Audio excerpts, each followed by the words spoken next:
जी नमस्कार साथियों, मैं अधिवक्ता पुष्पेंद्र कुशवाहा। आज के समय पे जो सिचुएशन चल रही है, आपने कुछ दिन पहले देखा होगा कि एक सिपाही अपनी गाड़ी में सफ़र कर रहा है और उसी टाइम पर वो अपने फैमिली से बातचीत करता है और बातचीत में अचानक से वो अपनी पत्नी से बात करता है कुछ टाइम तक। जैसे ही कुछ टाइम तक बात करने के बाद में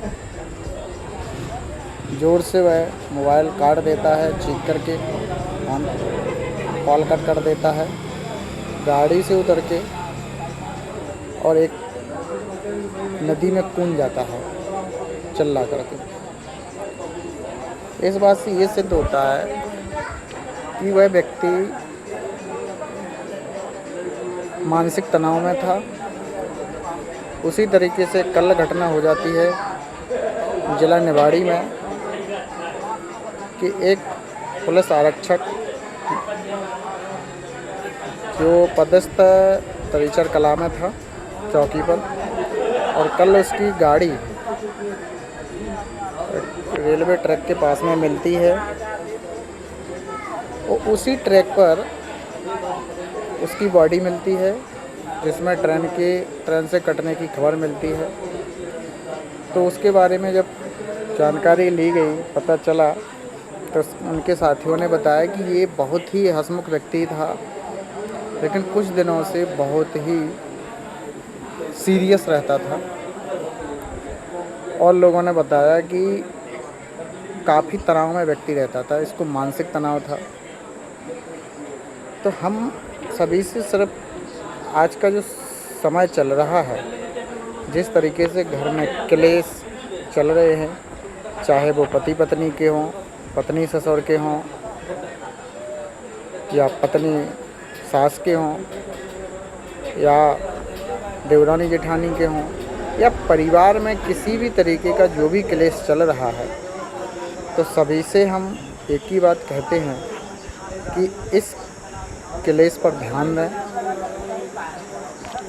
अगर आपके परिवार में, आपके घर में अगर आपसे कोई गलत बोलता है तो कोशिश करें कि उसका जवाब दें तो निम्रता से दें,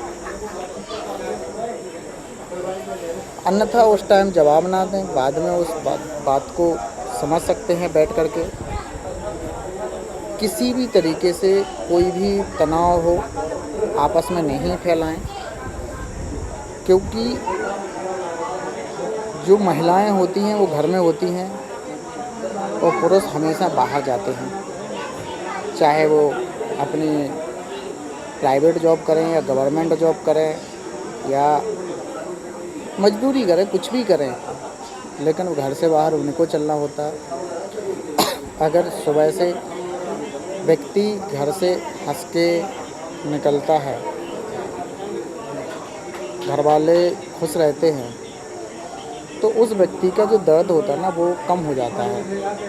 अगर वास्तविक उसको जो दर्द है वो कम हो जाता है अगर उसने घर में सबकी खुशी देखी, पत्नी के चेहरों पर मुस्कान देखी, माता के चेहरों पर मुस्कान देखी, पिता के, मतलब घर में एक खुशी का माहौल रहेगा तो वो खुश रहेगा और दिन भर बिंदास काम करेगा। इस तरीके से जो पुरुष बाहर रहते हैं उनको ये बहुत बड़ी परेशानी होती है। तो सभी लोग कोशिश करें कि अपने घर का माहौल अच्छा बनाएं। अगर कोई घर का माहौल गलत भी होता है तो एडजस्ट करने की कोशिश करें। आप दो बात सहन करके चलेंगे तो छोटे नहीं बन जाएंगे, आपकी बदनामी नहीं हो जाएगी। अगर आप थोड़ा सा वर्क ज़्यादा कर लेते हो तो आपकी बदनामी नहीं हो जाएगी। मैं ये कह रहा हूँ कि जो पारिवारिक मामले होते हैं उनमें हमेशा जब टकराव होता है तब होता है जब व्यक्ति एक दूसरे को जवाब देते हैं और ये सोचते हैं कि उन्होंने ये अगर इतना काम किया है तो उतना ही हम करेंगे, उससे ज़्यादा नहीं करेंगे। हमने ज़्यादा किया है तो सामने वाले ने ज़्यादा क्यों नहीं किया है। अगर उसने एक बात कही तो हम दो कही, अगर उसने हमारी ये बात बोली तो हम उसका जवाब इस तरीके से देंगे। सहनशीलता नहीं है किसी के पास, इस वजह से ऐसे माहौल बनते हैं। और झेलना मर्दों को पड़ता है, पुरुषों को पड़ता है। उनको नहीं होता है पता कि किस वजह से लड़ाइयाँ चल रही हैं, क्या हो रही हैं। पता चलता है कि घर की लड़ाई है और पति के ऊपर गुस्सा हो रहे हैं, पत्नियां उन पर चिल्ला रही हैं, तमाम प्रकार की बातचीत कर रही हैं। अगर घर से बाहर भी है, ड्यूटी पर भी है, तो फ़ोन लगा के तमाम प्रकार की उनको बातें बताई जा रही हैं, उनको दर्द दिया जा रहा है। और वो व्यक्ति कैसे सिचुएशन में होता है। एक चीज़ और मैं बता दूं, आपको समझा दूं कि जिस तरीके से आपका मन होता है, आप इंस्टाग्राम चलाते हैं, सोशल मीडिया का प्लेटफॉर्म है, या फेसबुक चलाते हैं, यूट्यूब चलाते हैं, जब आप पैनिक होते हैं या दर्द होता है, तब आपका इंस्टाग्राम भी आपकी फीलिंग समझ के सैड शायरी या सैड रील देता है। आप खुश होते हैं तो इंस्टाग्राम भी आपको खुश माहौल की फनी वीडियो देता है। उसी तरीके से जब व्यक्ति मर्द पैनिक होता है, तनाव में रहता है, तो जब वो सड़क पर जाता है तो जो तनाव होता है ना, उसी तरीके से एक्सीडेंट जैसी घटनाएं होती हैं, उसको ये लगता है कि मुझे तो यही करना है। वो तमाम प्रकार के गलत कदम उठा लेता है जब सिर से ऊपर जाते हैं। तो इस तरीके से मेरी माताओं बहनों से सबसे विनम्र निवेदन है कि घर का माहौल अच्छा बना के रखें और अपने पतियों से, भाइयों से, बहनों से सबसे मिलजुल करके रहें और प्रेम से रहें।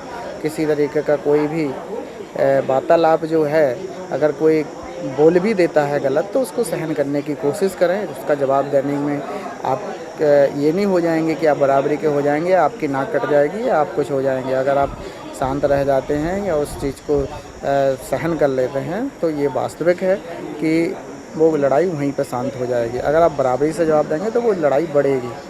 तो मैं अधिवक्ता होने के नाते जो हमें एक जो सुझाव आप लोगों को बताया, जिस तरीके से ये तनाव में जो लोग गलत कदम उठा रहे हैं, इनको सोचना चाहिए। और मेरी माताएं बहनें, आपको भी ये सोचना चाहिए कि हमें इस तरीके से माहौल नहीं बनाना है घर में कि हम उसका भुगतान हमें हमारे मर्द करें या हमारे घर के पुरुष करें। तो हमें सुनने के लिए आपका बहुत बहुत धन्यवाद। और अगर आपको ये वीडियो अच्छी लगी है तो अपने ज़्यादा से ज़्यादा साथियों में शेयर करें, ताकि उन तक ये जानकारी पहुँचे और उनको हमारी वीडियो से कुछ सीख मिले। और शायद हो सकता है कि वो अमल करें तो कई लोगों के घर उजड़ने से बच सकते हैं। बहुत बहुत धन्यवाद।